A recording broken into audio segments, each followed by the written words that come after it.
Good morning, everybody. So we're going to begin the meeting. This meeting of the Committee of Adjustment is being called to hear applications under the Planning Act for minor variances and/or consents.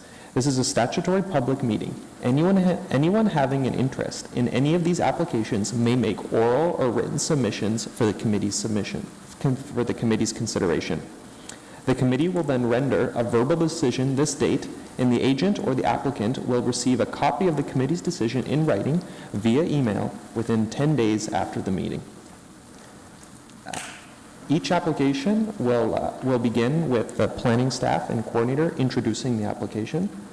The chair, myself, will then advise the committee of late written submissions to be considered. The chair will then confirm with the applicant or its agent whether or not they have reviewed the staff report and whether they are in support of the staff recommendation. The chair, myself, will then invite parties in opposition to make oral submissions on my left or on your right. I ask that parties bringing oral submissions please keep their submissions short and avoid repeating comments already stated by previous parties. The committee members may then ask questions of the parties in opposition, and then the chair, myself, will invite my fellow members to ask the agent or the applicant any questions. Following which, the committee, my fellow members, may ask questions of city staff, and finally, the committee will then render a decision to either approve, reject, or defer the application. So the first thing we're going to do is vote on approval of the previous minutes as provided. So can I get a motion on the floor? Yep, Member Hanna. I move that the minutes be approved. And can I get a second? Member Santos, thank you. So all in favor of the motion on the floor? So it passes, thank you. And then finally at this point, I open the floor to any of my fellow members to disclose any pecuniary interests in any of the applications today. So I have an interest in the first application, the A2023-037, so I'll step out during that consideration. So I'm going to turn over to Member Hanna to take the chair.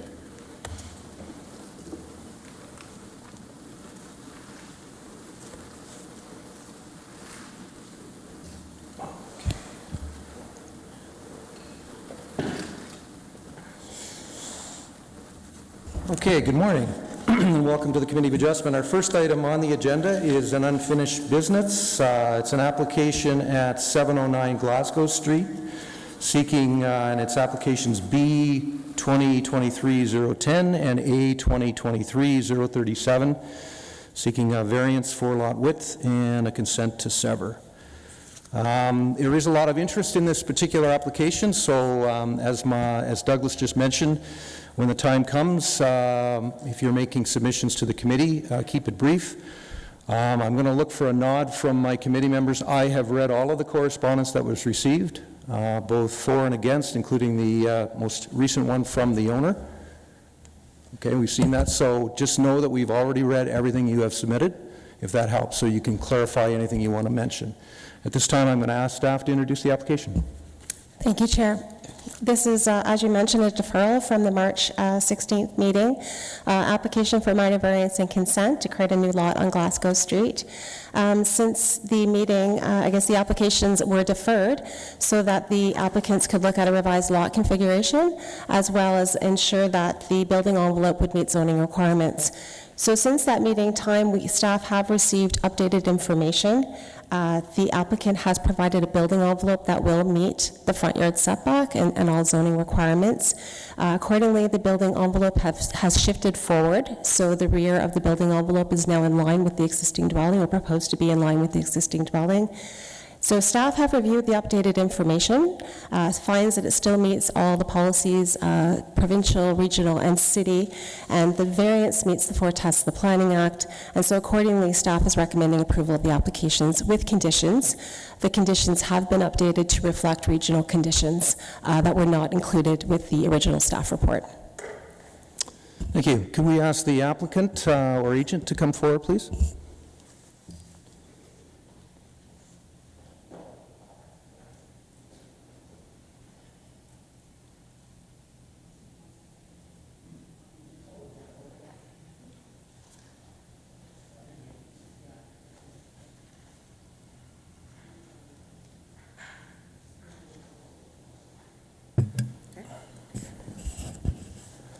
So just to confirm, you've read the staff report, and I'm assuming you're in support of the staff recommendation?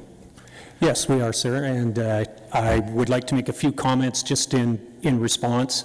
My name is Dan Curry, MHBC Planning, and we're the planning consultants that have submitted the application.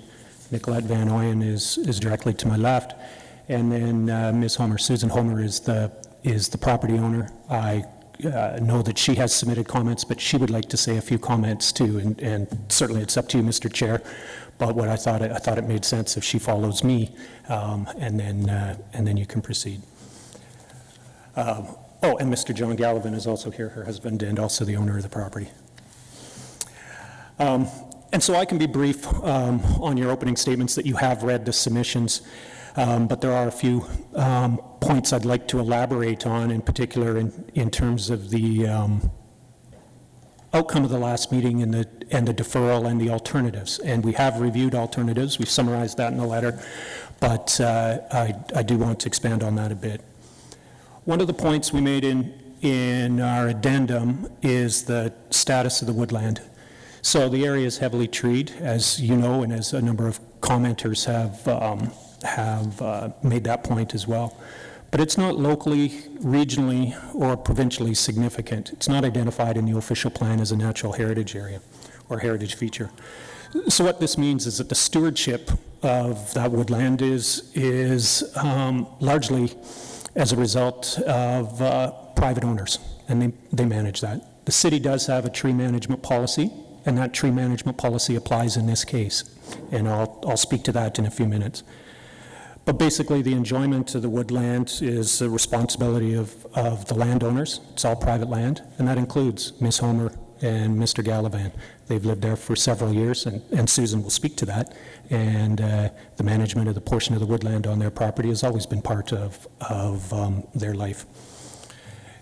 And again, she'll expand, but the purpose of the severance is that they are proposing to build a new house where they can live on the property, ideally for a long period of time, the rest of their lives. And again, she'll speak to that. But the main part of my presentation is just to describe our look at the alternatives. So one of the alternatives, if you'll recall, was that there is a portion of the front part of the lot that is really doesn't have any trees. And would there be consideration for realigning the lot fabric to a flag-shaped lot or something similar, such that the house was built close to the street on this flat area? It doesn't have a lot of trees. So we've looked at that, and our conclusion is, other than that site would not require any or at least very little tree removal, it's not really a good option. And the reason, and there's a few reasons. One is the city has historically not supported flag-shaped lots, and one of the reasons is it introduces the condition of where front yards face backyards. And so in this situation, the existing Gallivan house would remain, it's set back, the new house would be in front. And so we've got the public face of the existing house overlooking the rear yard of the new house. And that's generally a condition that the city tries to avoid for what I think are the obvious reasons. The other one is that in established neighborhoods, the city has undertaken a study and has policy and regulations in place around trying to ensure that intensification and infill is consistent with the existing fabric. And one of these is that the new buildings, if they're created by severance or just new buildings, that they generally align with the front yard setbacks of adjacent properties. And of course, this would be result in a very different lotting fabric setback than what is in the neighborhood. Now, I'll acknowledge it's not uniform. In fact, the townhouse complex across the street is an anomaly. It actually sort of backs onto Glasgow Street. But in general, it's long, narrow lots with houses facing the street, and this would be inconsistent with this type of lot would be inconsistent with that. And then the other component to this is, notwithstanding it's flat, it's low, and it's wet. Just to give you the 30-second description of the geography of the area, the Glasgow Street to the west is a high point where it intersects with Fisher Holman, and there's a low point to the east where it intersects generally with Nell. And so the front in this particular area, and the lot slopes back to front as well. So this portion of the lot, it's low, there's drainage that comes from the existing lot as well as some of the neighbors, and it's not a stream or even intermittent by any stretch, but there is a bit of a channel that then drains into a stormwater management drain right by their driveway. So it would require, it's not as easy as simply building the house there. It would require some engineering to fill and be appropriate, change some of the grading to manage the stormwater properly. So really, when you put all that together, it's really not the best location. We have looked at, in terms of the preferred severance, the preferred lot fabric, the locations for the house. We understand both the committee's trying to understand whether this severance is appropriate or not, as well as the community comments. The Galvans, their preference is for the house to be near the back of the lot, but ultimately the best location for the house will get determined through the detailed site design that are controlled by the conditions that staff are recommending, which we agree with. They're appropriate conditions. And that will be a combination of ensuring that the tree preservation plan and the tree maintenance policy is implemented. That's one of the conditions, but also grading. So again, just to be very brief, the lot itself, there's a fair bit of grade. It's flat at the front. It's flat near the back, close to where the existing house is, but where the driveway is, there's a bit of a slope. And so as part of the final design, there'll need to be a grading plan. And depending on the grading and the site location, there'll either be more or less impact on the trees. So ultimately, the best outcome is one that maximizes the benefits and minimizes the losses. And that will be dealt with through the conditions of approval and these more detailed plans. We looked at the driveways as well. Again, there's not really an issue with the retained lands. We had shown, I think, on the earliest concept, a driveway that did require some tree removal, but there are many opportunities to provide a new driveway to what will be the existing house in the retained lot. And notwithstanding my comments that it's kind of a low, wet area, it's much easier to engineer a driveway than it would be to build a house in a low, wet area. So there really isn't concern there. And then I guess just in relation to the driveway, if we as well reviewed the submissions that have come in since the last meeting. There was a comment around a previous severance and a lot conveyance to the subject lands. That was in relation to a driveway.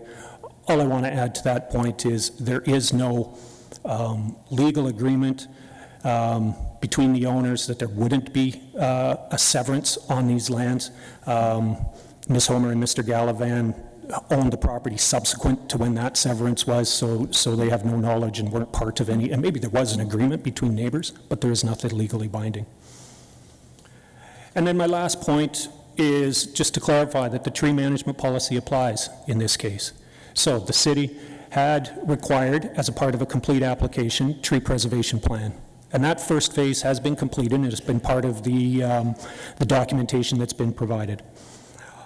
Ultimately, that plan has to be updated as part of the conditions. So again, once the final footprint of the house is determined, once they have a grading plan, that tree preservation plan can be finalized as well. And then to the extent that there are tree removals, there's requirements for compensation, replanting, etc. So all of that is captured in the conditions. And so when we reviewed the staff report in the first instance, and then of course the updated staff report, we conclude with both, we support the recommendation. We agree that the proposed severance complies with the city's official plan policy. It also applies with the regional official plan and the province's policies and regulations of the Planning Act that govern such matters. Would also agree that the minor variance is minor and meets the tests for a minor variance. So it's our professional opinion, and I acknowledge that it's staff's professional opinion that it should be approved. Note that there are issues that are yet to be resolved through the detailed design, but this is the normal standard process whereby conditions are applied that govern that.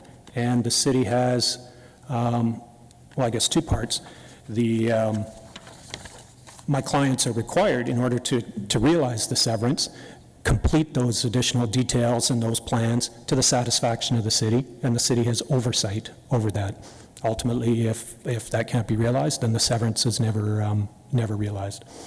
And as I said, that's the standard, typical process. So, therefore, just in conclusion, we'd encourage you to approve both the severance and the minor variance. I'll turn it back to you, Mr. Chair. That concludes my comments, but if you wish to hear from Ms.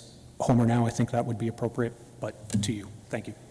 Would your preference be to have the owner speak as well, and then we'll ask questions of both? Yes, Ms. Homer is one of the owners, and she would speak now and say her piece, and then we'd be happy to entertain any questions, whether it be technical, directed at myself or Ms. Homer. Yeah, I would prefer that, committee, because I have questions of both. Is that okay? Okay, so why don't you make your presentation? Thank you. Good morning, and thank you for your time today. My name is Susan Homer, and that's my husband up there, John Gallivan. We are the proud owners of 709 Glasgow Street, our beautiful 1.6-acre estate in Westmount. We are severing the left side of our land to create a 0.638-acre lot, which is well over 1/2 acre.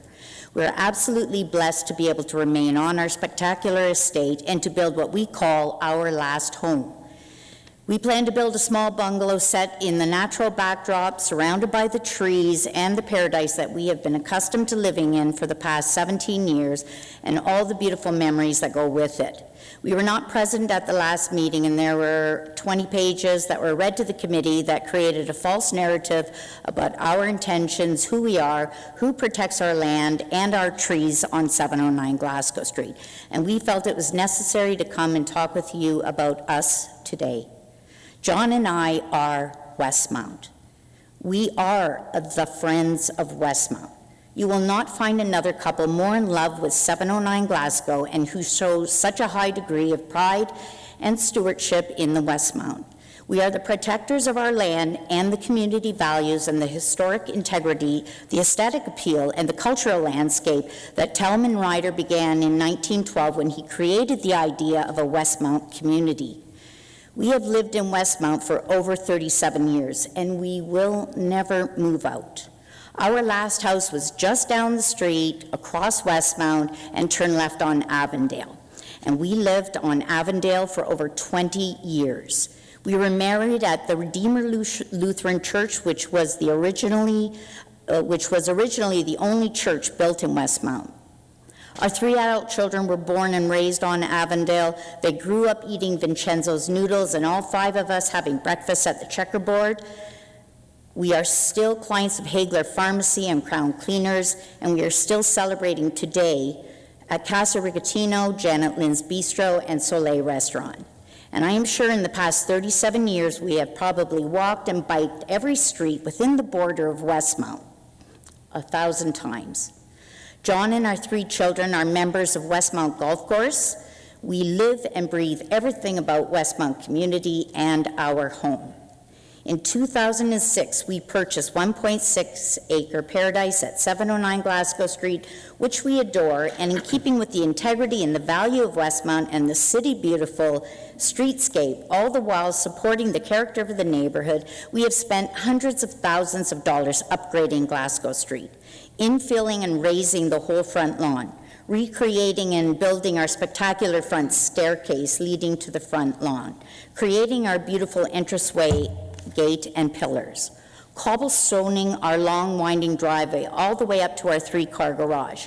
And our names, John, Susan, Sean, Brianna, and Devin, are carved into 5 cobblestones in our driveway. We have redone the architectural landscape in our backyard, not once, but twice, and planted countless trees, and only removing trees that were destroyed by ice storms, tornadoes, or bugs. It is our property that the 3 deer are meandering up our driveway and our backyard. Many times our faces have been pressed against our glass windows, snapping pictures of the fox, the raccoon, the rabbits, and the deer that pass through. One year we had a herd of wild turkeys living on our front lawn and visiting us. I have become grandma every year for the past 17 years to countless robin and mourning dove nests. We have saved 2 raccoon families. Our dog Bella crossed paths with a skunk.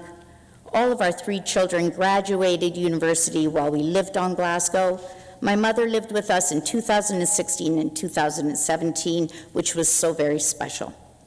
All 5 of us came home to live and enjoy our home and backyard paradise and created amazing adventures and memories during the COVID lockdown.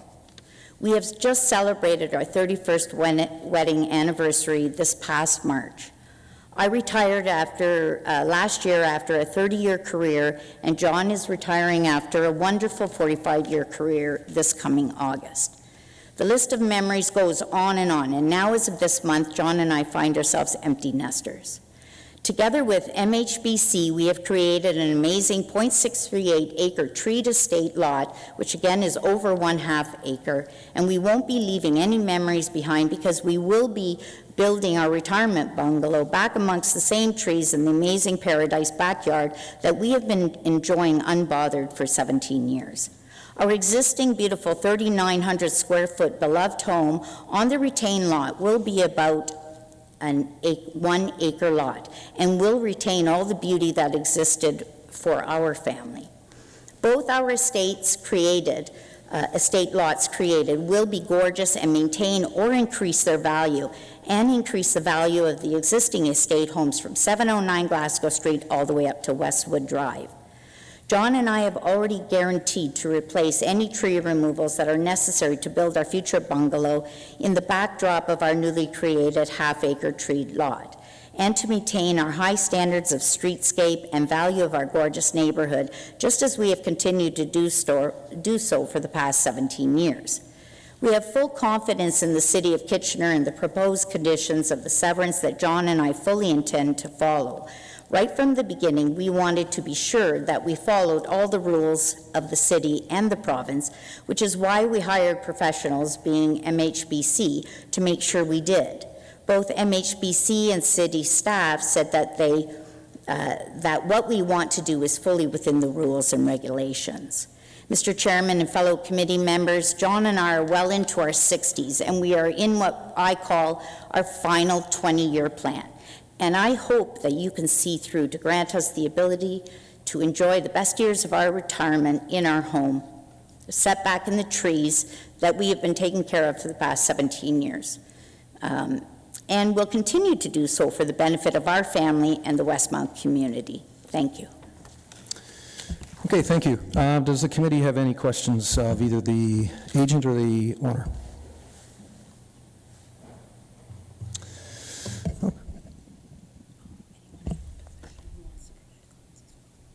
No, I have questions of these folks. Okay? All right. Just a couple of questions, and I don't know who wants to answer them, because I've read all of your submission. You mentioned that grading and drainage was the reason why you couldn't build out the front into that open area. Having walked the site twice now, or in front of the site, there's a catch basin in the front and there's a storm sewer. I find that a little weak. Can you address that?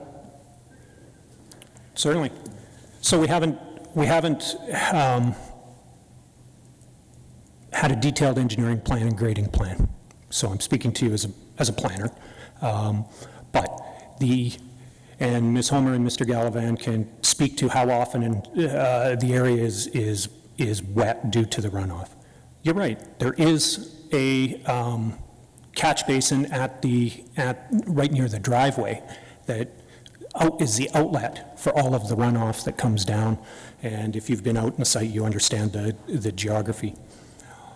What I'm saying in my comments is that it's not as easy as it first looks, right? Like, that looks like an appropriate place because it's, notwithstanding my comments on whether a flag-shaped lot is appropriate, but just in terms of a house site location.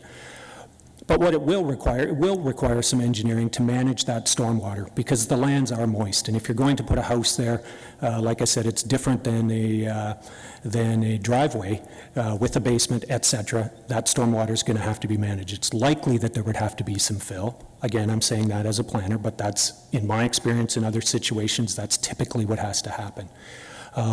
That's really my only point, Mr. Chair, is ultimately, there is a need for a grading plan.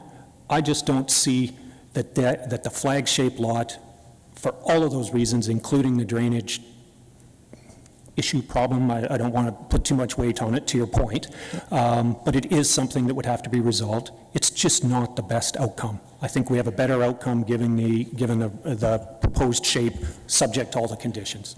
Okay, just to be honest with you, I had expected some more fulsome review of technical issues, why you couldn't do it out the front.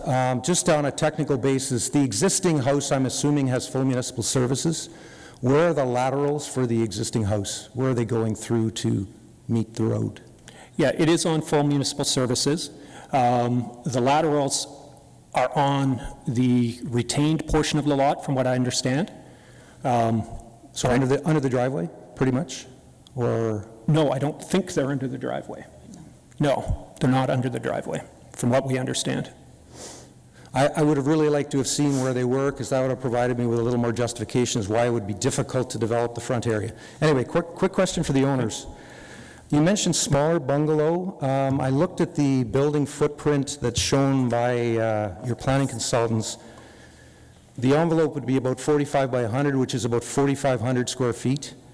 Your house is 3,900 square feet. What size bungalow are we talking about here? We're talking, the idea of the bungalow came from our Florida property, and it is about 2,300 square feet, 2,400 square feet. So that is the whole design. But the conceptual,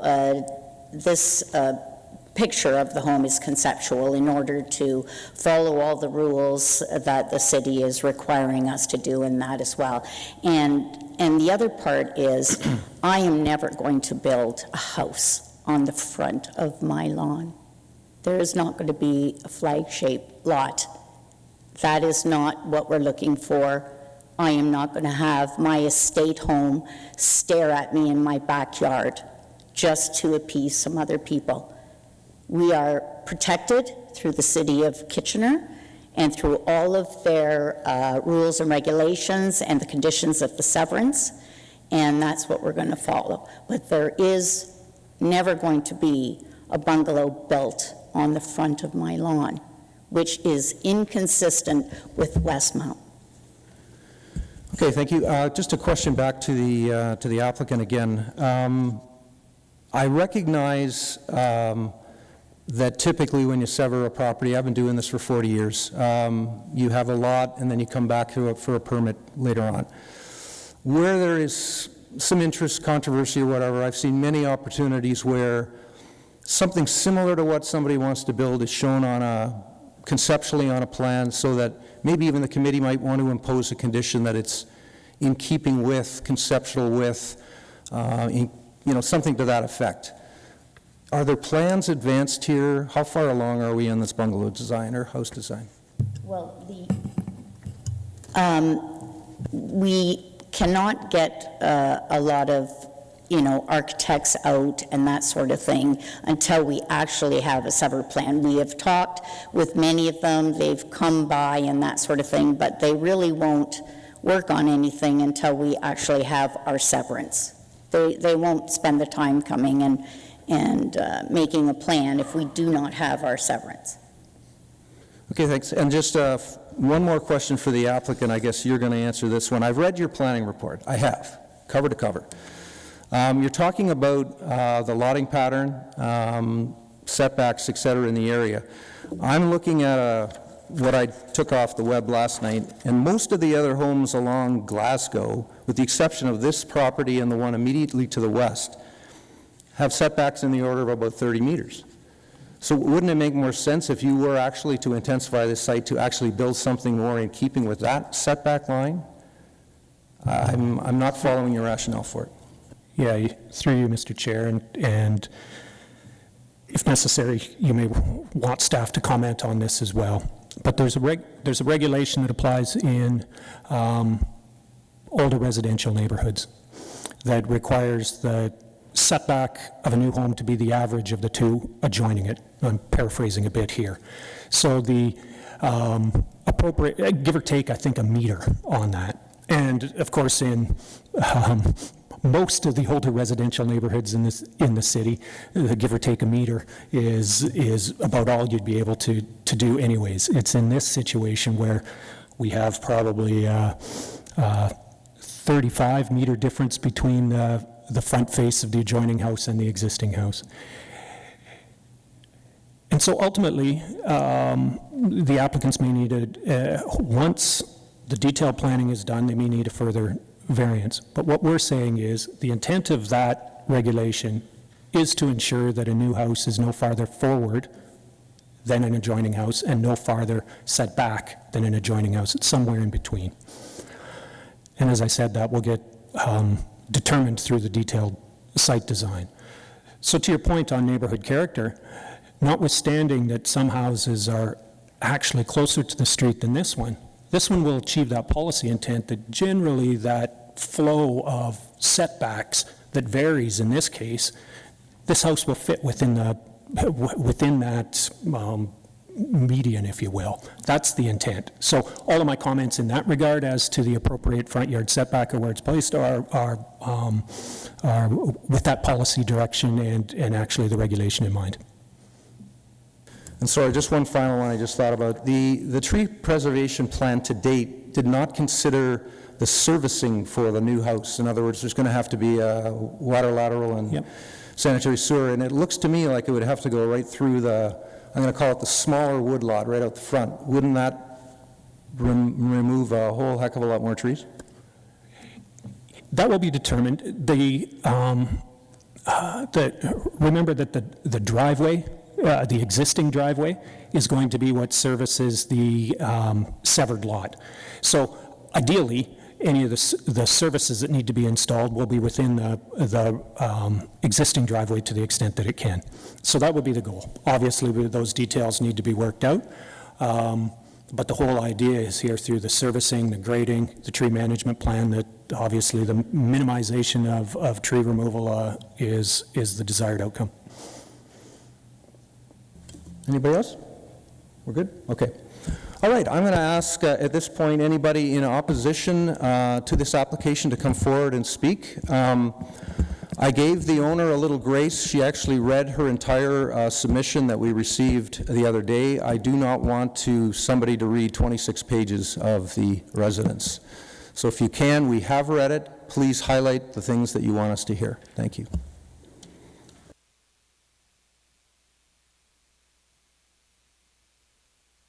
And for the record, could you provide your name for the clerk, please?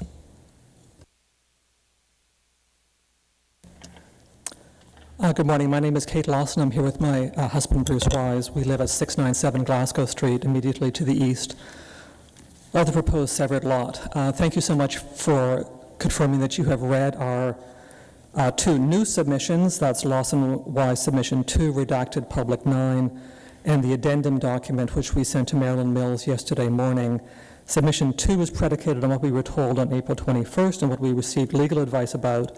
That is, the applicants were not changing their report, their submission, but then our addenda was our hasty and perhaps not very well organized response to what we learned on Thursday afternoon after our lawyer had left for vacation, in fact, that a new submission had in fact been submitted. Just to respond very briefly, we're not asking for the flag-shaped lot, we're asking for the, if the severance is granted, that any building envelope be near the street, kind of what you were speaking about a minute ago. So I won't repeat what I said in either document we sent, and I will promise to be brief. We have many questions, chief among them, how many trees in total actually do the applicants plan to cut from the proposed severed lot? What in policy would constrain their tree cutting if the severance is granted? And really, what are the limits or powers of this committee? We're still figuring that out. We met with city staff a couple of weeks ago who very helpfully answered our questions. They made clear to us that if this severance is granted, that we are not a party to the next steps. Negotiations are between the applicants and the city about the building envelope.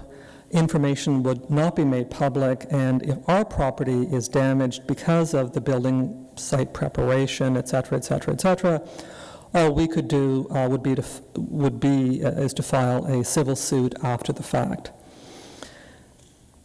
I read the applicant's latest submission late yesterday evening. We heard it again this morning. It struck a chord in a way because we, like the applicants, do plan to retire in the house we live in. But it's also quite different. They state, quote, "We will be building our retirement bungalow back among the same trees in the amazing paradise backyard we have been enjoying unbothered for 17 years. I hate to say it, but of course it won't be the same trees because an unspecified number must be cut for their new build in the trees. And I hate to say it, but many of those trees are actually going to be our trees. They're right on the property line. And if they already live in paradise, why build a second home at all? A second paradise?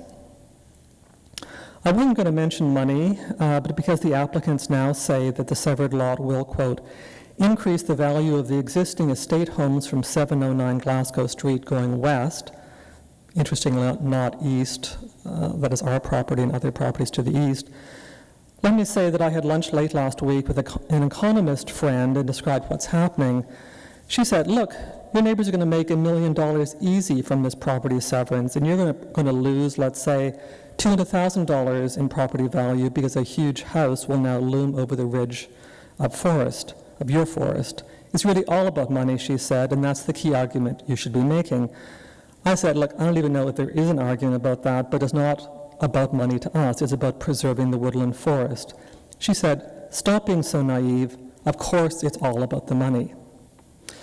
Well, we do remain naive, but we also remain optimistic about what this committee will do, and we hope that it will do the right thing. But I do want to admit that this whole process has completely exhausted us. Unlike some people, we don't have a vacation property or two to escape to. We are exhausted because we've always felt like we've been playing catch-up. We don't ever feel like we've been on top of the situation, fully apprised of what is happening in a timely manner. But we do know that we would feel much worse, we would indeed feel sick, if chainsaws start cutting at the property line, and if 80-year-old trees are cut to make way for another house and another lawn for the applicants. Thank you very much. Thank you very much. Committee, do you have any questions of the submission? I have one quick one. I'm not sure you wrote it or not, but there was mention of your concern about the woodland protection policy of the city, and somehow if these lots are less than an acre, they somehow wouldn't be protected anymore. I'm going to ask city staff that question, but I want to understand from you what your concern is. So I've read the Kitchener City Tree Bylaw many times, and goodness knows I'd be happy to defer to the expertise in this room, but my understanding is that the tree bylaw applies to lots over 1 acre, and that the lot currently, my neighbor's lot, is currently over 1 acre, and so those protections apply. If the lot is severed, the new lots would be less than 1 acre, and so those protections would not apply to either the severed or the retained lot. If I'm wrong about that, that would be excellent news, but that's what I take from my reading. Thank you. Thanks very much. So we'll hear from the next person. Thank you. Your name? Judy Ann Chapman. I co-organized the Greenbelt Neighborhood Association in 1978 out of concern about plans to decimate a section of mature forest in our neighborhood. In 1978, Kitchener had a good draft bylaw to protect trees during development. This bylaw could not proceed because it would have failed at its first challenge. There was no legal framework at the regional and provincial levels to justify the proposed tree protection measures. We go forward 45 years to where we stand in 2023. The province and region have a framework under which Kitchener currently has a bylaw that protects trees on lots greater than or equal to 1 acre. I confirm that, and likewise, I've been following this, as you can see, for decades.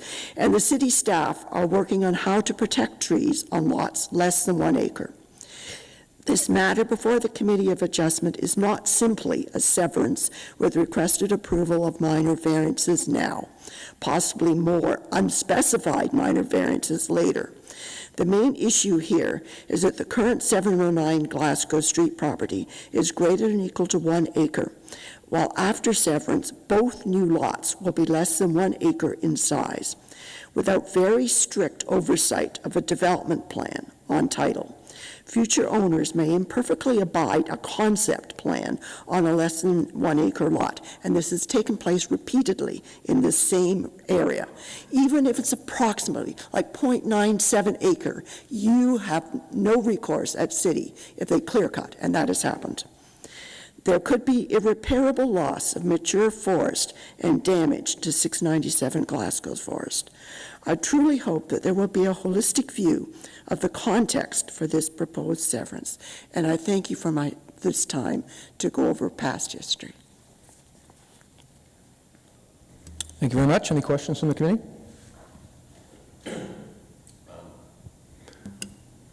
Yes, Mr. Mr. McCall? Chair. I would actually like to hear from staff on the 1 acre limit on the tree bylaw. Through you, Chair, the city does have a tree management policy. It has a tree conservation bylaw. A tree conservation permit, or sort of the permission to remove a tree, is required for a property that's larger than 0.4 hectares or an acre in size. It doesn't prohibit the removal of the tree. It just requires that tree conservation permit be obtained. So similar to what's being imposed on these smaller lots is the tree management plan, which is required as a result of the consent application. Okay, is there anyone else in opposition on which to speak to the application?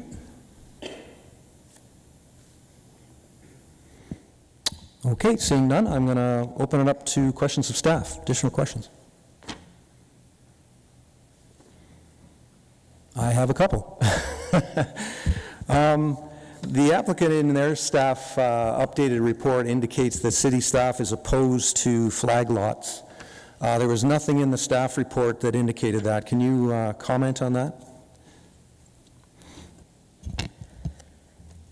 Staff reviewed the alternate configuration that was suggested by the committee. It wasn't staff's preference that the lot fabric be created in this manner. We're generally not supportive of those types of lots in communities in terms of streetscape. It would also require that variance to that front yard setback, where the applicant has demonstrated that they would be able to meet the front yard setback with the shifting of the building envelope on the proposed severed parcel. So it was staff's preference that the lot fabric be maintained in this manner rather than in the P-shaped or flag-shaped configuration. So it would be challenging to consider the variance in terms of meeting the 4 tests and the intent of the zoning bylaw in terms of that consistent streetscape. Okay, thank you. Just to follow up, on flag lots, I mean, there are actually 2 in this particular neighborhood that's already there. I mean, one obviously was developed as a single detached condo project, it would appear, but I understand the privacy things, but there's a lot of room on this lot. Yes, staff is aware of those applications. They were done a number of years ago. I can tell you staff was not supportive of that lot configuration, but it was a decision of the committee at the time, so there is some research, some background in terms of staff support for that type of lot configuration. The applicant has, through the owner, has said that they're going to be planting trees that they remove, like a compensation package. Is that part of the city's normal procedures? It is. That is part of the tree management policy. So where there are trees shared or maybe damaged, there is an ability to require compensation from the property owner, or replacement trees of same value size be planted.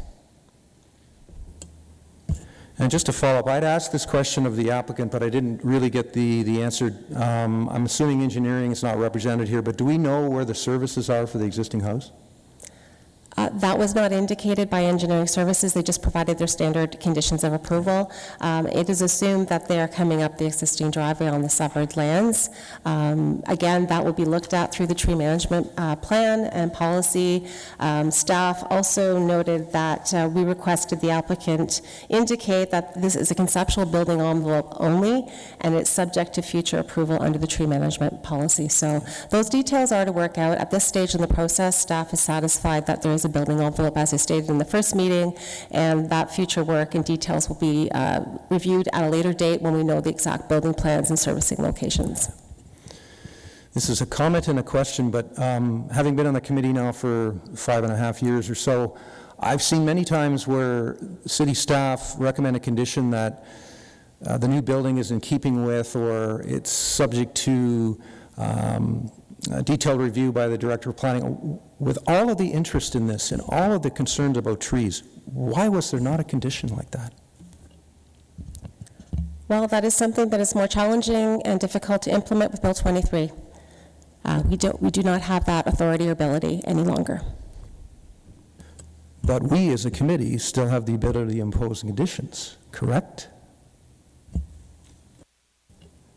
As a planner, I cannot impose that as a condition or request you to do that as a condition of approval.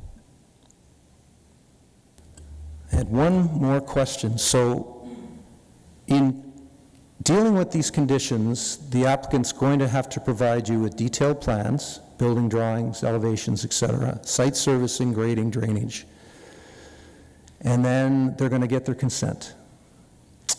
Could they then sell the property? Yes, they could, and that is one of the reasons why the conditions are registered on title to the property, so that they are binding to the existing and future owners. All right, if nobody has any other questions, so we do have a question. Thank you, Mr. Chair. Read the package, and it was the biggest one I've seen in my time in committee, hundreds and hundreds of pages, and it just came down to two things, is if this is appropriate and preserving that woodland. I am curious just to find out a little bit more about the tree management plan and the enhancement plan of the specific requirements of the owners. Just some understanding about that, because I think ultimately this is what it comes down to, is just preserving the woodland.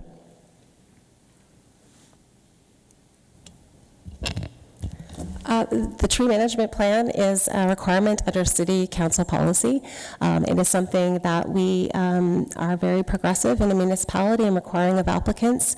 It is a plan that seeks to maximize the tree preservation, enhancement, protection on properties.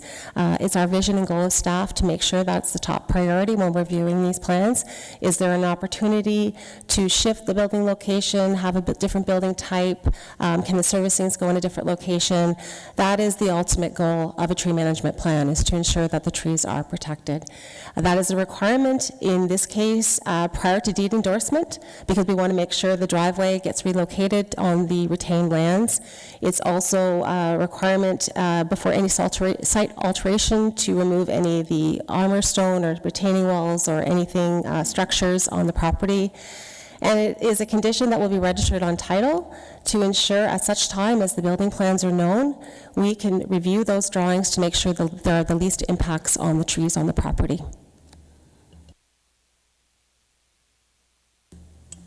Any other questions? Sorry, just for further clarification, so the owner committed to planting trees that are removed, are they of equal or comparable size, and anyone on the property would? Yes, those negotiations are done as part of the tree management plan, so that the applicant or staff will review what is being removed and how we can ensure there are replacements, or if there's damage to adjacent trees, how that compensation can take place and what the compensation is. So there are those conversations and negotiations that happen as part of that. But we try to minimize those, that those are the types of conversations we want to minimize. It's to ensure there are no impacts to adjacent trees, and where there is that ability to have compensation. Absolutely. And through you, Mr. Chair, one more question. And that compensation, does that go to the city? No, it does not. No. Where does that compensation money go? It would go to the affected landowner. Okay. Okay, at this point, committee, I'd ask somebody to put a motion on the floor so we can have a debate. Mr. McCall? First off, Mr. Chair, before we get to that stage, I wasn't here at the March meeting, but I, like my colleagues, have read the entire staff report, including the recommendations from the consultants. That's what I did this weekend. This is a complicated one. Big lots, especially in the situation where we are now having to face infill developments. This is difficult, especially when there's a pre-existing woodlot that will be impacted, and it will be impacted. Just a comment from personal experience. I own a number of trees on my lot, or my wife and I do, dozens of them. It's pretty hard to replace an 80-year-old oak. Can't be done. I appreciate the desire of the applicants to utilize what is a very large lot for their future, and I'm sure the smaller lot will be much easier to deal with. As they said, they're going to be another 20 years, so when you're in your 80s, a smaller lot is going to be much easier to deal with. I can speak from personal experience there, not that I'm in my 80s. Sorry, I'm rambling a bit here, Mr. Chair. This is an interesting one. It's a complicated one. In my years on this committee, I've always put value towards neighbors who are upset. I know that there are limitations, especially under Bill 23, for neighbors to ensure that their neighborhood remains similar to what it has been. Having said that, Mr. Chair, I think this is going to be a complicated one. I wish there was more information to help us make a decision. I'm sure the city's tree management program will do their job very well. I have been through that several times myself, so I'm not that worried about it. Is it going to change this neighborhood? Absolutely, without a doubt. But they say the only constant in life is change. So with that, Mr. Chair, I'm going to say that I wish there was more information, but we don't have that. So I am going to say I am generally in support of the application. And if you want me to make a motion to that effect, Mr. Chair, consider it made. Are you moving the staff recommendation, just for clarity? Yes, there haven't been any extra conditions added, have there? No. So I'm moving it be approved as per the staff report. Okay, can I get a seconder? It is second. Can we have a quick debate? I just want to make a couple comments. If there were no trees or whatever on this particular property, I would be in fully support of this application, so I want the applicants to know that. I was deeply kind of disappointed that there wasn't more details provided when this came back. Under the circumstances, I've seen city staff argue and fight for one tree on a property, and we're going to be losing potentially hundreds of trees on this one.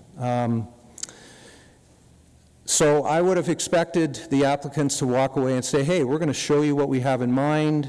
Maybe there might be even a condition imposed. We're going to show you where the services are going, show you how the grading is going to work, and we're going to do this as sensitively as we possibly can. Under Bill 23, the neighborhood has absolutely no right of appeal, and it's now city staff, we trust you. Not that I don't trust city staff, I do in most cases, but in this case, I would have preferred more information. The way it stands right now, I will not be supporting. So we have a motion on the floor. Anybody else comments? Okay. I'll make a comment as well. I'm going to speak in support of the motion, but had a very difficult time getting here. Similar comments to my colleague Bob over there. You know, at the last meeting we asked for alternatives. There seemed to be none. Ultimately, this comes down to the status of the woodland and how significant it is and who's responsible to manage it. I think we have to rely here and have faith in the city's tree management policy and plan. And like you, I do wish we had more information on what's going to happen in the future. I think that would make our decision easier. But with the conditions that are there and the requirements of this committee, I'm going to speak in support of this, but it was not easy or it was not easy to come to this decision. It was very difficult, and I really do appreciate all the letters and comments from all the neighbors. But yeah, I just have to have faith in the city and their plan, and keeping on top of things afterwards. So, Bob, do you have a comment? Yes, just to add a little bit to that, the one thing I liked about what staff has presented is that this is going to be registered on title. I did not know that that could be something that was doable, but that makes it a little less onerous than it would have been if it just could have been severed and sold. These conditions will be registered on title, and anything to do with the trees, if they cut them down, they gotta do something to replace them. It may take 50 years for those trees to mature, but at least it's better than nothing. So that was the deciding factor for me, was that it would be registered on title, and it just could not be a split and sell. So, thank you. Thanks for those comments, committee. We have a motion on the floor to support the staff recommendation. Chair, can I just say, just give a few words and just reassure the committee that city environmental staff are very passionate about our tree management policy, and we are feel very strongly about this application in terms of protecting as many trees as possible with this application, and we will be pushing to ensure that protection takes place. We required this information to review the application, so there was a tree management plan, a preliminary one provided to the city, and I can assure you that we will do our hardest and most passionate job in terms of protecting as many trees as we can.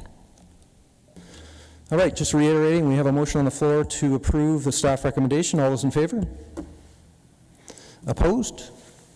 And motion is carried. Thanks very much for your comments today.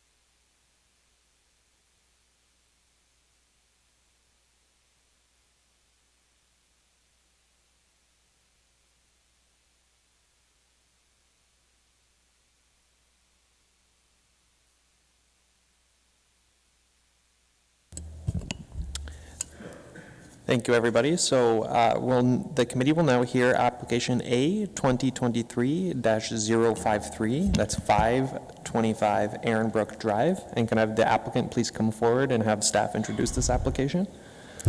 Yes, thank you, Chair. This is an application for minor variance for 525 Aaron Brook Drive, requesting two minor variances, one for reduction in the parking requirement from 1.5 to 1.4. So instead of providing 108 parking spaces, providing 99, and a reduction in the visitor parking requirement of from 20 spaces to 14 spaces, or 20% to 14%. And these two variances are to facilitate the development of the site with a stacked townhouse development having 72 dwelling units. It's being processed in accordance with the site plan application filed with the city. Staff have reviewed the variances in light of the four tests of the Planning Act, finds that it meets all four, and is recommending approval of the minor variances. Thank you, staff. Could you please have your name, say your name for the record, applicant? Certainly. My name is Robin McIntyre. I'm with MHBC Planning, and I'm here on behalf of our client. Thank you. And are you in agreement or approval of the staff recommendation? Yes, we've reviewed the staff report, and we would agree with staff's recommendation to approve the minor variances. Okay, thank you. If there's any parties here to provide oral opposition, please step forward. Chair's satisfied that there's no one here to provide submission, so I open the floor to my fellow members, or sorry, yes, Member Hanna. Either a quick question for the applicant or staff. What's the status of the site plan? The site plan has received a conditional approval on obtaining the minor variances. Thank you, staff. Oh, there's opposition. I apologize. I didn't see you. Thank you. Can you please say your name for the record and provide submissions? Hi, Jack Morgan. I currently live on Ehrenbrook Drive, which is actually facing the site. My backyard faces it. I guess the one concern that I have is about potential for spillover to adjacent streets if there were to be fewer parking spots. I know that, during the winter months, overnight parking isn't allowed unless you have a permit, but during summertime and during the day, I don't want to see more cars parked on the adjacent streets, taking up more space for the current residents that usually use those spaces. So that's my main concern with this. Thank you very much. If I open the floor to my committee members if they wish to ask questions of the opposition. No? Maybe I can provide some clarification Yes, to the please. comments. So this property is under bylaw 85-1. It has a very high parking requirement with respect, as compared to our new zoning bylaw. So the parking requirement that the applicant is requesting is actually less than what is, actually is more. They're providing more parking than what's required by the new zoning bylaw. Thank you for the clarification, staff. Unless there's anything else, I look forward to a motion to put on the floor. Member McCall? Just a comment and a kind of a strange question. I think this is a very minor variance, considering under the new bylaw, wouldn't even need them. So I think this is going to be a good development. The reductions in parking are not much. But I do have a question, and it also pertains to the other applicants that were, applications we have.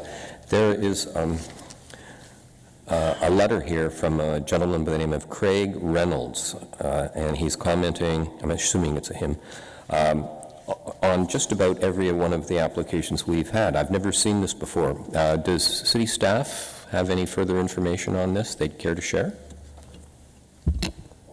I do not have any further information. This is the first time that we've received a submission of this type. I guess we'll just keep our eyes out to see what happens. Thank you. That's all I have, and I'm generally in support of this application. I think Member Hanna had a motion for us. I was just going to move the staff recommendation. I share the same comment that city staff made. It would have been in keeping with the new zoning bylaws, so I fully support the staff recommendation. Can I get a second? And Member Santos seconds. So unless there's any debate, I'm ready to put it to a vote. No debate. So all in favor of the motion on the floor? And it passes, so thank you. Thank you.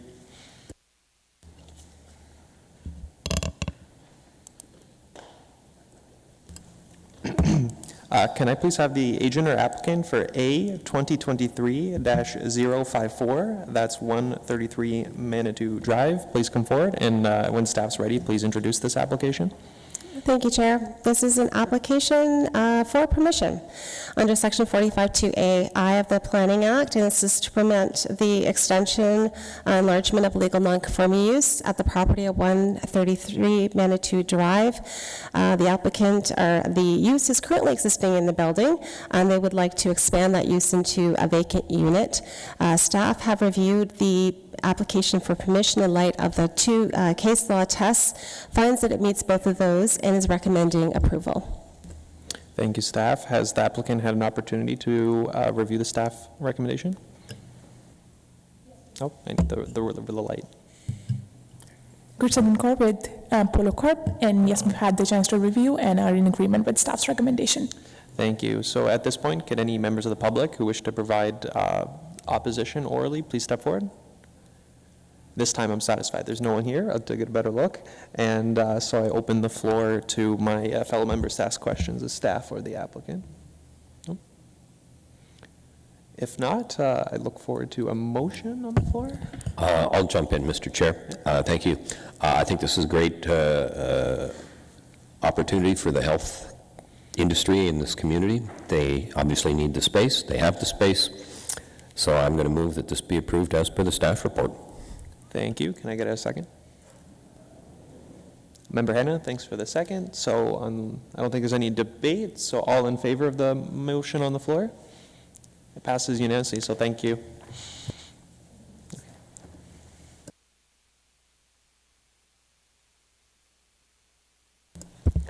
Could I please have the applicant or agent for A 2023-054 please come forward? That's 152 Weber Street, sorry. And have staff introduce this application, please. Yes, thank you, Chair. This is a minor variance application for the property at 152 Weber Street East.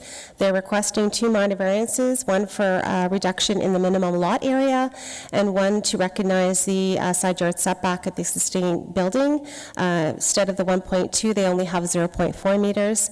This is to facilitate the conversion of the existing duplex dwelling into a 3-unit residential building in accordance with the site plan prepared by the applicant, the applicant's consultant, and staff have reviewed the variances in light of the 4 tests of the Planning Act and is recommending approval. Thank you, staff. Has the applicant, can you please say your name for the record and whether or not you're in support of the staff recommendation? Push the little speak button so we can hear you.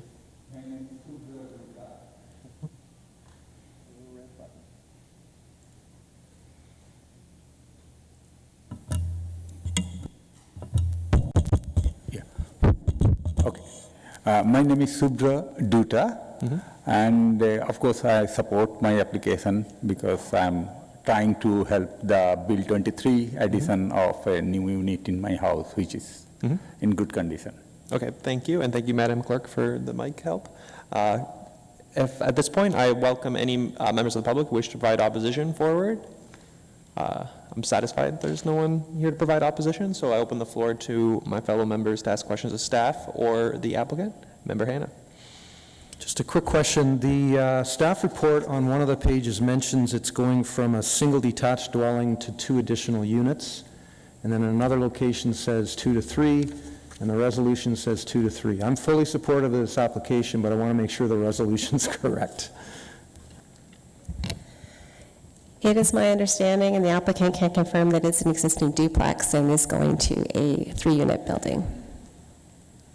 Can you confirm, Mr. Applicant, you have 2 units now? Yes, there was a bit of confusion from the beginning, but I clarified them time and again that it is a duplex already. Okay. I'm trying to make it triplex. Thank you. Thank you. Unless there's any further questions, we can put this to a debate for a motion. Member Santos? Yep. I'll make the motion to support the recommendation as presented. And And then Member Hannah seconds, so thank you. Yeah, I'm just going to make a comment too, Mr. Chairman. I really appreciate the level of detail in your building drawings. That's fantastic. It helps us out immensely to know what you're looking to do. So, Thank you. fantastic. Thank you. I don't think there's any further debate, and so if put it to a vote, all in favor of the motion on the floor, and then passes unanimously again, so thank you. Thank you.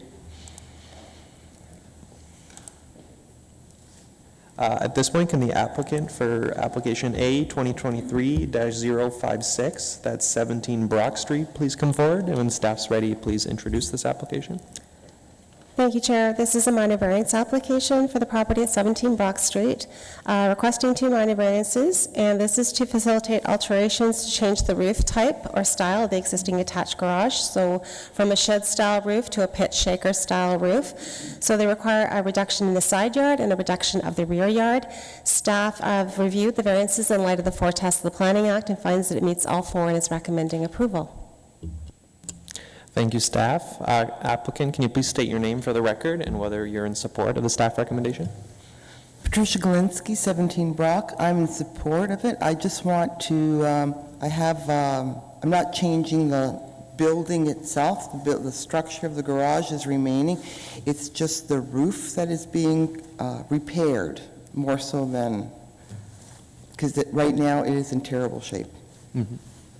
Thank you. So at this point, I open the floor to any members of the public who wish to provide comments. I don't believe there's anybody here. So if any of my fellow members had questions of the applicant or staff, Member Hannah. Just a quick question for staff. There was a modified design that came through the email, I think, yesterday. I believe it would be fully compliant with the zoning bylaw. I just want to make sure. There was a change in the building design as well. I think it came from the applicant's architect, so. Okay, I have not reviewed that. I had not seen that. I will say I like the design, but I just want to make sure we weren't going to be coming back for another variance.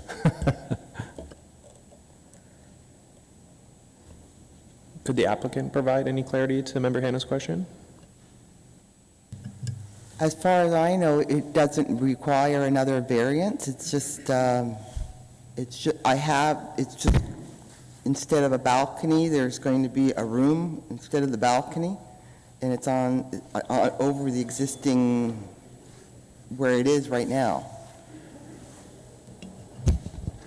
So if the second story or whatever addition is constructed within the footprint of the attached garage, then the variances would still be applicable. But you may want to change the recommendation to provide it more general in terms of just not a change in roof type if there are additional changes to the building. Yeah, I asked the question, staff, because the drawings in the resolution are dated, I think, May 30th, and I don't have a date because I just glanced at them, but I think there's a different date on them. If some of my fellow members have access to the email, maybe we can check the date.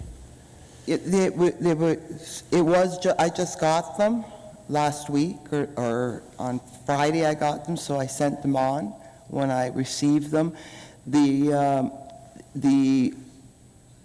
change on the balcony has no bearing on the garage.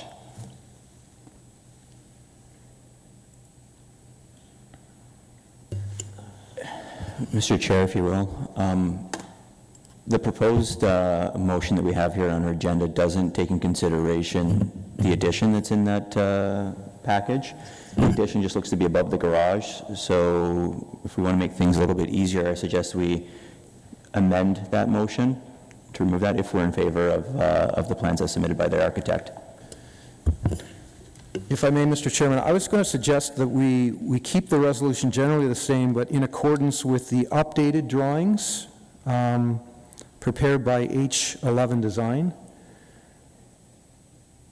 And I don't have a date, but the date might be able to be included. Member Santos, can you just repeat what you said previously? I apologize.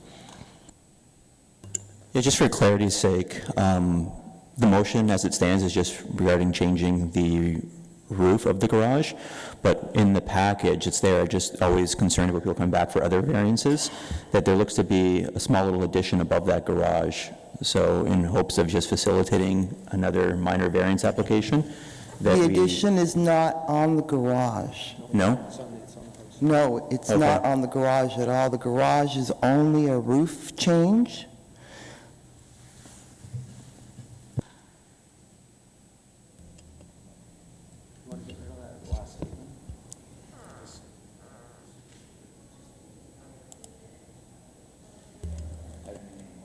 Yeah, we're looking for direction from staff here.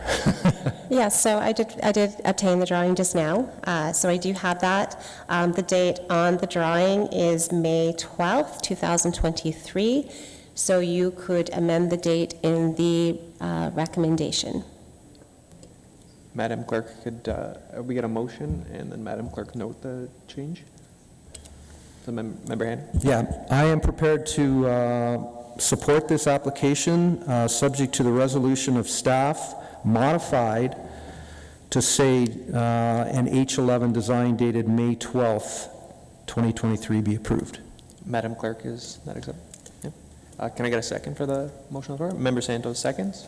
I'm happy with the changes, so I'm ready to put a vote, so you guys quashed my concerns. So all in favor? No. All in favor, so pass it. Thank you.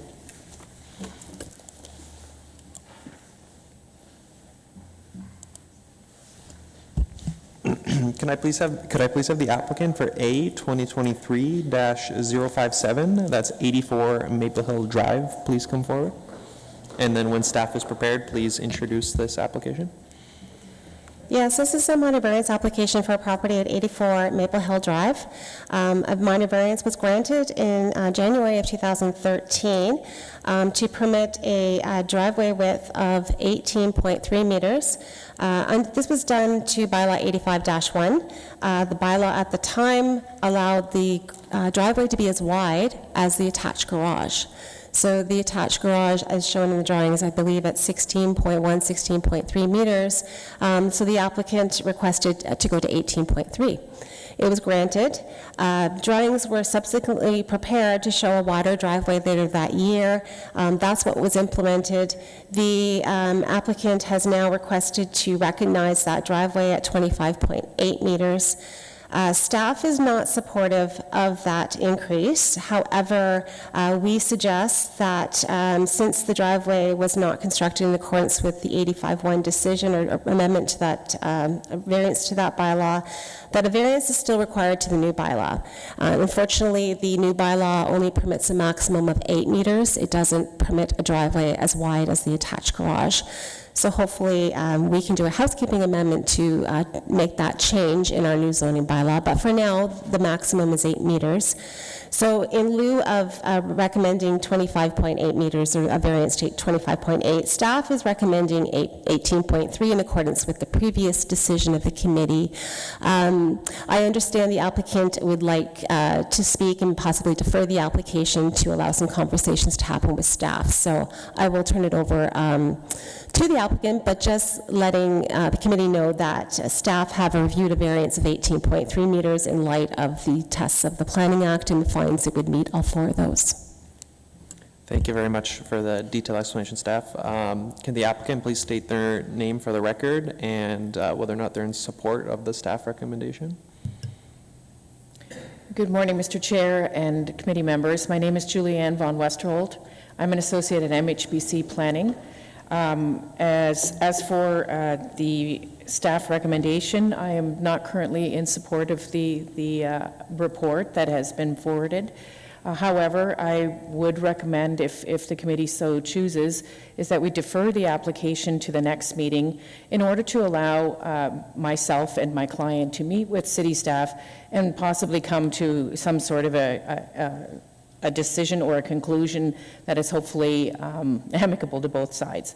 That said, we just got the report on Friday, and so we haven't had the opportunity to have those conversations.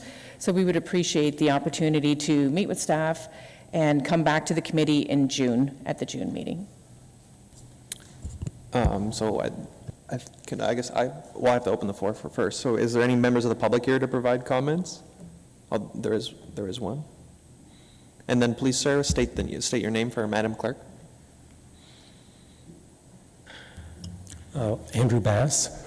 I guess my question is, and this maybe actually goes a little more to the planning department as well as this is highlighted by this, but if you go back to the original variance that was submitted, there was a very detailed plan off the property with the intended driveway, tree plan and everything.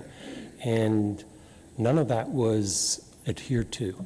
So I guess I look at it and my question there is, obviously with this property and with other properties, how does that go through? Is there nothing from the city that follows through after the fact and looks at it, in regards to what they did or anybody else that comes forward to this?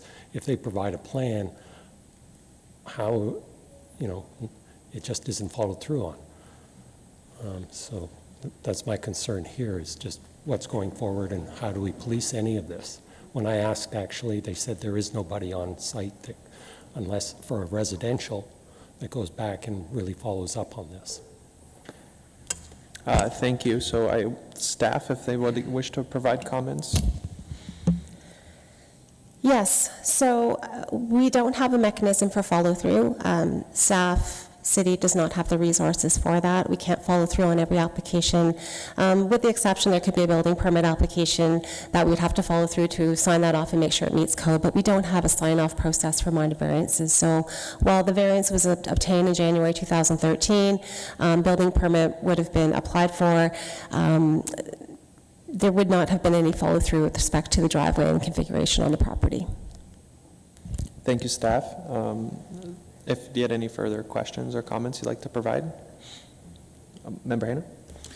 Yeah, just as a follow-up to what the applicant is asking, and I'm just basing on my previous experience, though, if we were to support the staff's second resolution, there would have to be follow-up by staff to ensure that the zoning infraction was removed. In other words, there'd be a plan prepared, asphalt removed, et cetera, correct?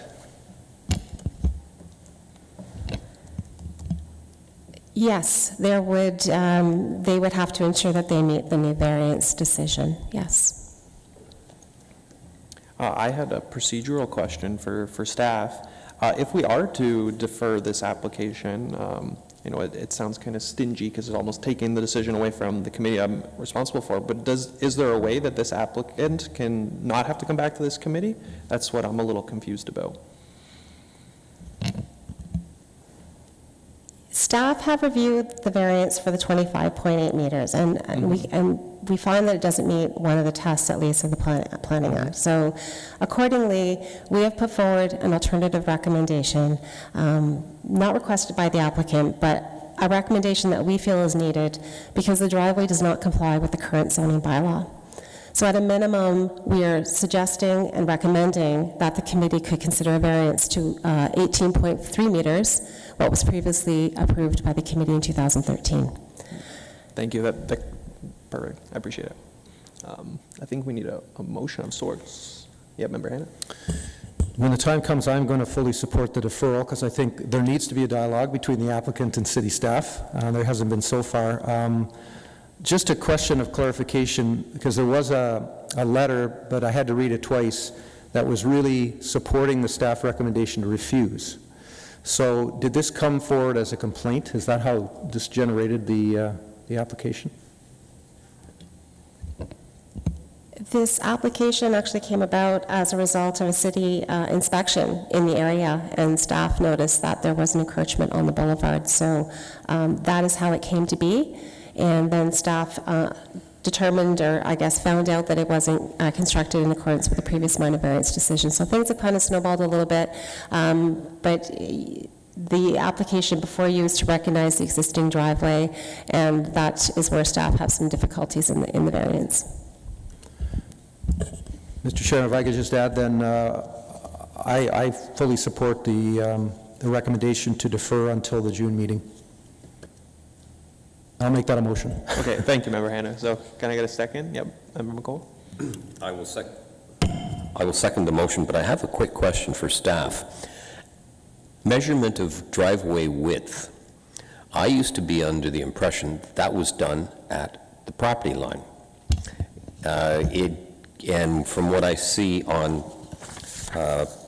like it's page 386, some of these measurements of the driveway are not in keeping with the direction of the driveway, and that's left me somewhat confused. You can take any driveway, almost any driveway, and pick arbitrary spots as the left and right for calculating driveway width. When this comes back, because I've seconded this motion, can we have a little bit more information on references to how and when and where driveway is measured? Yes, so the drawings that were submitted with the application show where the driveway is measured at the widest point. So is all portions or all points of the driveway need to be at the maximum width in the zoning bylaw. That has not changed from 85-1 when the application was originally considered by the committee. I believe the measurement was taken at the widest point at that time, and the driveway width at the property line was actually, I think, 5.2 meters. I'll leave it at that. Yeah, but definitely we can provide some more information in the staff report, is some definitions of driveway width, and to provide some clarification to you. So I have made the seconded that, so back to you, Mr. Chair. Thank you, Member McCall. I don't really see why we're deferring, so I'm going to be against it, but I think there's very little debate on this, so all in favor of the deferral? There you go, and then all against. And the motion carries, and it's deferred to June, so thank you. Thank you, Mr. Chair.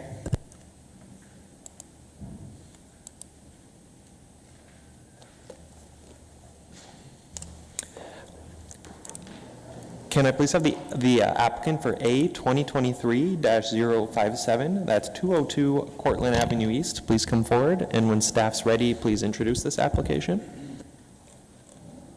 Yes, thank you, Chair. This is a minor variance application for 202 Cortland Avenue East.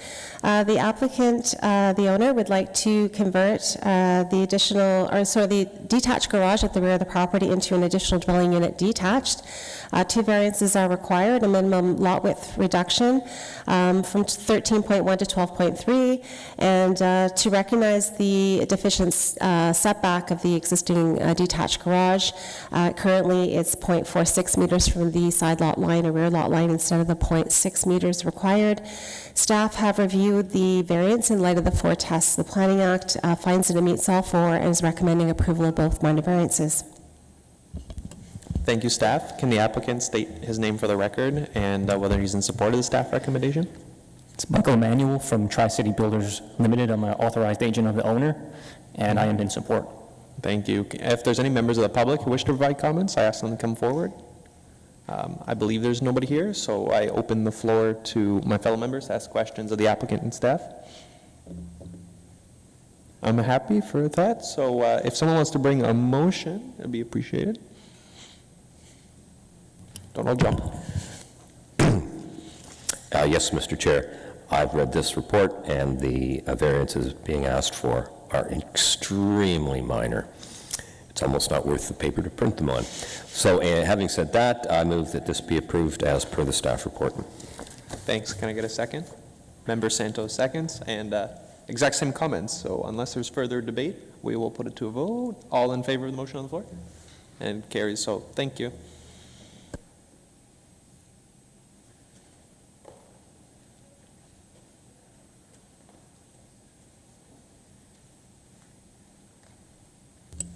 At this point, could I have the applicant for A 2023-059 please come forward? That's 26 Louisa Street. And when staff's prepared, please introduce this application.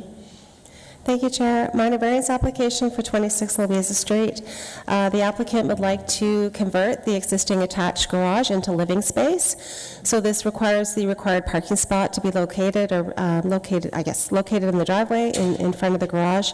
It's not 6 meters from the property line or street property line as required by the bylaw. It will only be 0.5 meters, hence the reason for the minor variance. The variance has been reviewed in light of the four tests of the Planning Act and finds that it meets all four and is recommending approval.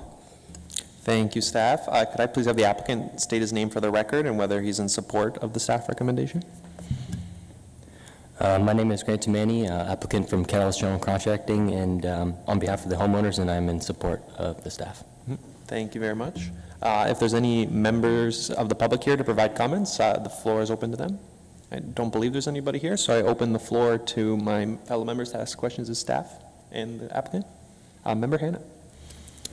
Just a quick question for the applicant. First of all, I fully support the variance, so don't worry. But I just wanted to make sure that your owners, we see a lot of applications for conversion of homes to 2 units and 3 units. It's the thing to do these days.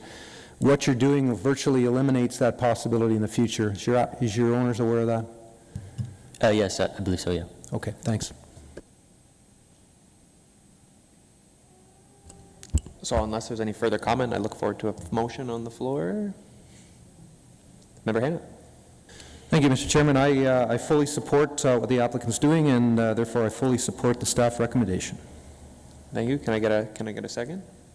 Yep, Member Santos seconds, and nothing to add. So unless there's open to a vote, all in favor of the motion on the floor? And it carries again, so thank you. Could I please have the applicant for A 2023-060, that's 20 Cameron Street North, please come forward, and when staff's ready, to please introduce this application. Thank you, Chair. This is a minor variance application for the property at 20 Cameron Street North, requesting 3 minor variances, a lot width variance, and 2 side yard variances. This is to facilitate the conversion of a existing duplex, which we call a single detached with additional dwelling unit attached, to a building having 3 dwelling units. Staff have reviewed the variances in light of 4 tests of the Planning Act and finds that it meets all 4 and is recommending approval. Thank you, staff.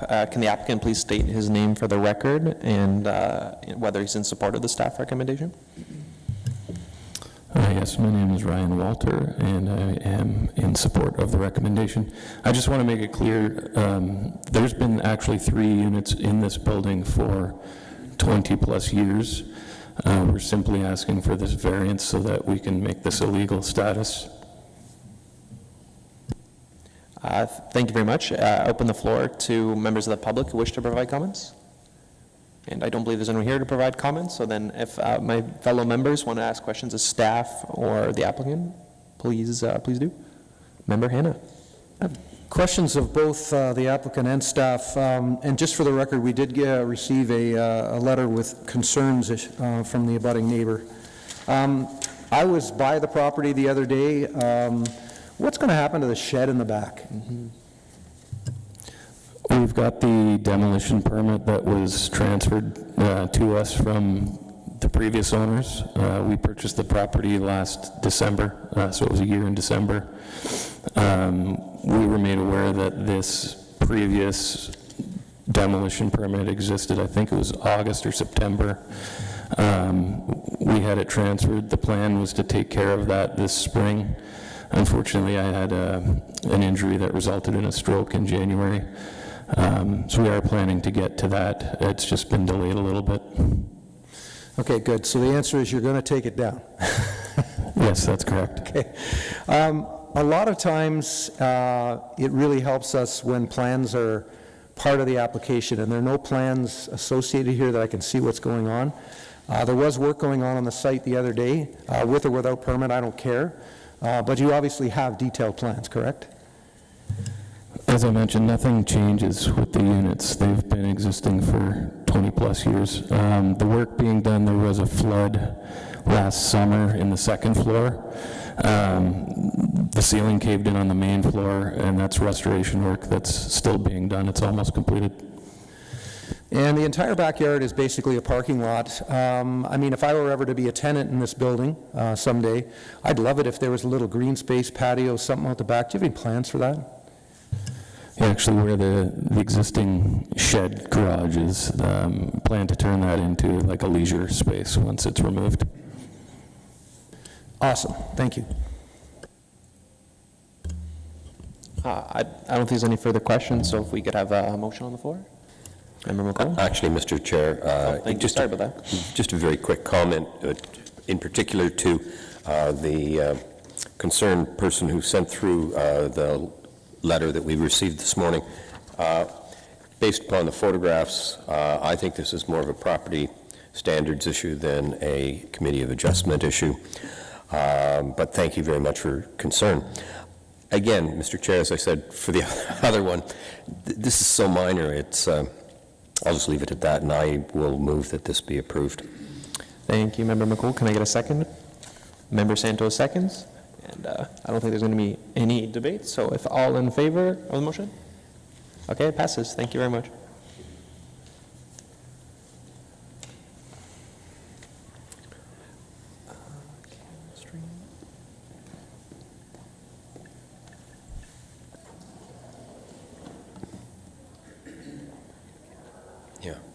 Can I please have the applicant for A 2023-060, that's 20 Cameron Street North, please come forward. And I see you're already here, you beat me to the gun. We just did that one. Oh, Cameron, now I'm confused. Yeah, we're on to Arnold. Arnold, I apologize, everyone. So can I have the applicant for A 2023-061, that's 231 Arnold Street, please come forward, and there, and staff, please introduce the application. Thank you, Chair. This is a minor variance application for 231 Arnold Street. It is a reduction of the minimum rear yard requirement from 14 meters to 7.6 meters. This is to facilitate the construction of a small addition at the rear of the warehouse, existing warehouse building. A site plan application has been submitted and reviewed, and staff is recommending approval of the minor variance as it meets the 4 tests of the Planning Act and without conditions. Thank you. Thank you, staff. Can the applicant state her name for the record and whether she's in support of the application, or the recommendation, I apologize? Rachel Mason, and we're in support.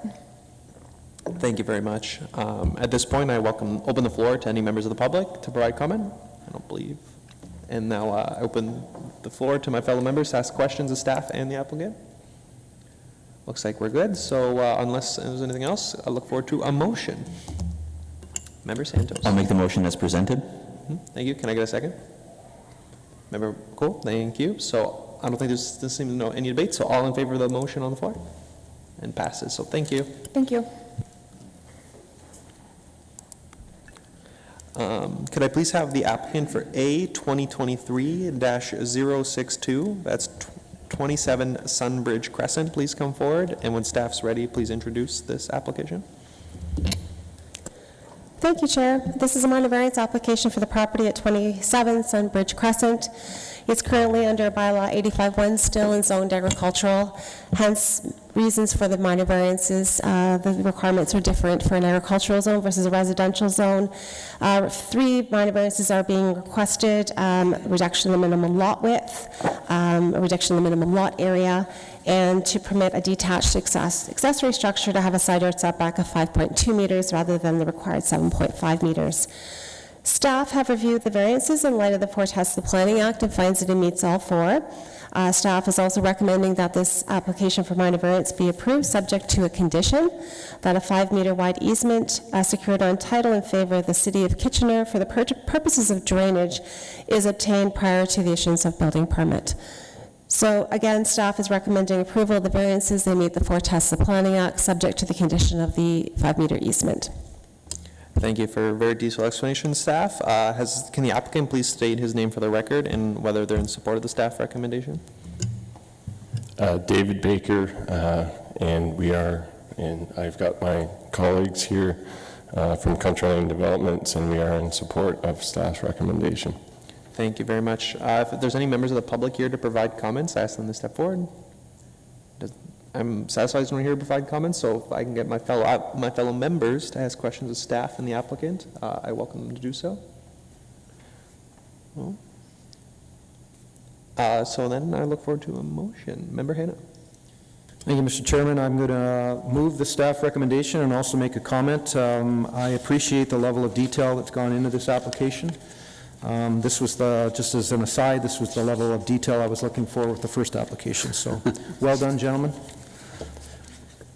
I don't think there was a motion. The motion on the floor is to approve the staff recommendation. Thank you, Member Hanna. I apologize. Can I get a second? Yes, Mr. Chair, I will second it with a comment that these odd, large-shaped lots can be problematic. It's a huge lot with coming to a point at the Crescent. So I second the motion that this be approved as per the staff report. Thank you, Member Cool. So I don't think there's any debate. So if we put this to a vote, all in favor of the motion on the floor? And it passes unanimously, so thank you. Thank you, gentlemen. Could I please have the applicant for the application B 2023-019, that's 680 Frederick Street, please come forward, and when staff's ready, please introduce the application.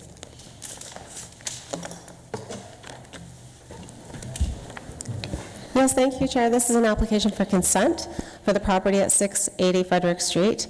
The applicant would like to demolish the existing dwelling and construct a new semi-detached dwelling in its place. Staff have reviewed the application in light of all policies and finds that it meets both all provincial, regional, and city policy. Staff is recommending approval of the application subject to a number of conditions. Thank you, staff. Can the applicant please state his name for the record and whether he's in support of the staff recommendation? Good morning. My name is Adrian Rosu. I'm a lawyer with Duncan Linton LLP, and I'm appearing as agent on behalf of the applicant, Mark Salo Holdings. I've reviewed the staff report and proposed conditions and am in support of those items. Thank you very much. I open the floor to any members of the public who wish to provide comment. And save for that, I open the floor to my fellow members to ask questions of the applicant or staff. Yep, Member Hanna. I have a couple of questions for the applicant, but I'm not sure staff might help out as well. I was by to see the site. I like to go see sites. There was no sign, notice of application sign on the site when I visited it. Do you know when the sign was taken down? Because it is in the staff report. But I'm wondering also for staff to comment, should we be deferring because of improper notice? So,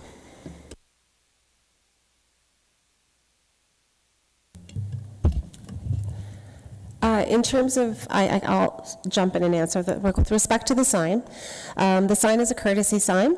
It's given to applicants, well, actually, no, the process has been changed. Planners take the sign out to the property at the time they do their site visit, and they do it a number of days before the application is considered at committee. They install the sign, they take a picture to ensure that the sign has been placed on the property. The applicant is required to keep the sign up until the appeal of the application appeal period is done, and they have signed the application to state intent that they would do this. In terms of statutory notice requirements, as I said, the sign is a courtesy sign. It is statutory notice requirements have been met by notice in the newspaper. Thanks for that clarification. Back to the applicant then. What are the plans ultimately for the development? Are we looking at a double duplex here, or are we simply looking at a semi? So the plans are for the demolition of the existing dwelling and the construction of 2 self-contained semi-detached dwellings. The zoning certainly permits there to be semi-duplexes. However, my client has not expressed that intention at that time, although he may change his mind when it comes to the building permit stage. Thank you. Just a question of staff. Could the applicant demo now and just construct and come back later for severance? Yes, they could obtain demolition exemption control, provided they submit building permits for a new dwelling to be constructed in its place, and that can be done without a consent application. It's typically staff's preference that is the process that is followed. Staff would prefer to see the dwelling demolished first, building constructed, and then come in for consent. I believe the planner on the file advised the applicant that this is the staff's preference, but the applicant had just determined and decided that they wanted to follow a different process. Thank you for that clarification. When the time comes, just for my colleagues, I will be commenting that I prefer the approach that is expressed by staff. Surveyors sometimes make mistakes, and I like seeing the design of what's being built before I allow for the severance, but I will comment further. Thank you, Member Hanna. If there's no further questions, we do need to move this forward to a motion first so we can have any sort of debate. So I look forward to a motion.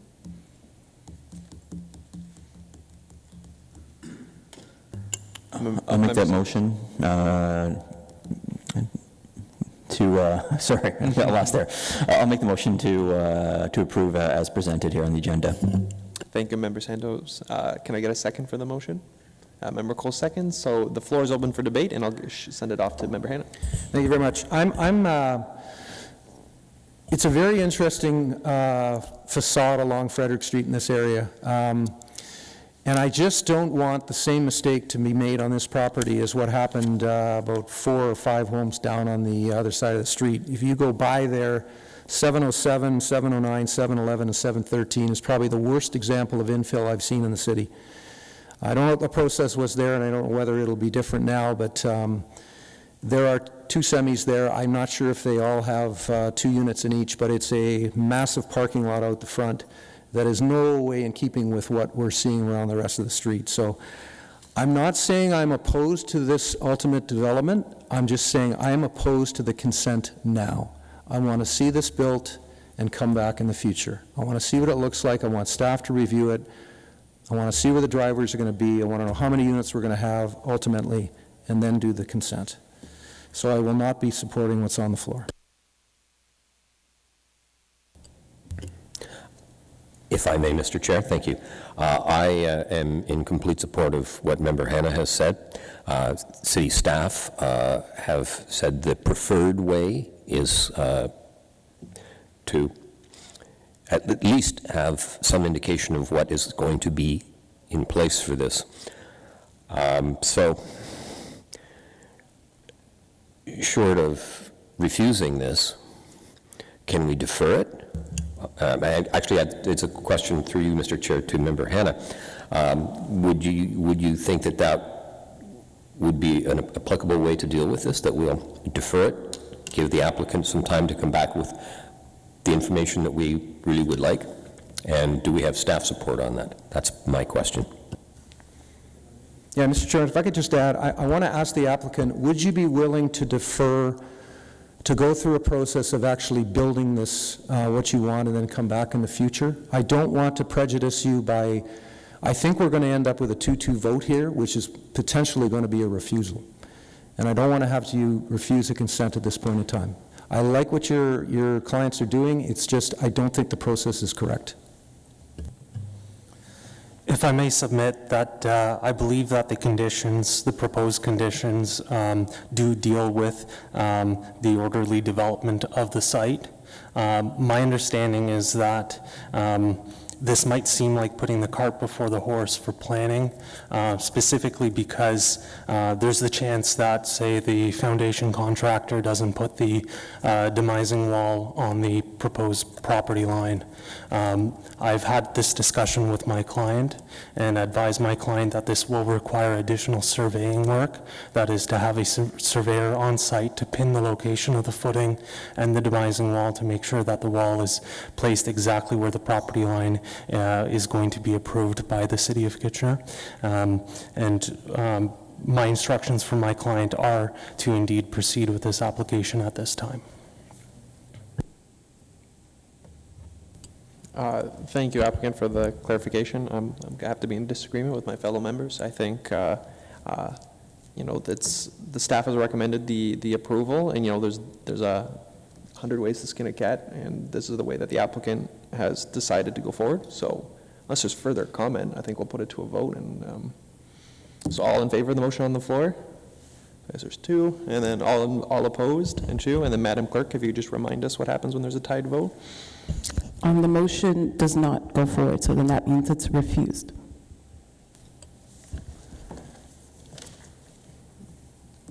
So we're just, Madam Clerk, so the application has been refused then, as, yep. Because there was a tied vote, as Member Hanna mentioned earlier. Thanks, Madam Clerk.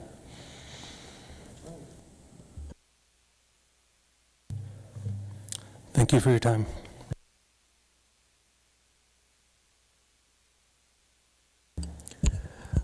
Could I please have the applicant for B 2023-020, that's 685 Fisher-Hallman Road, Unit Q, please come forward, and when staff's ready, please introduce this application.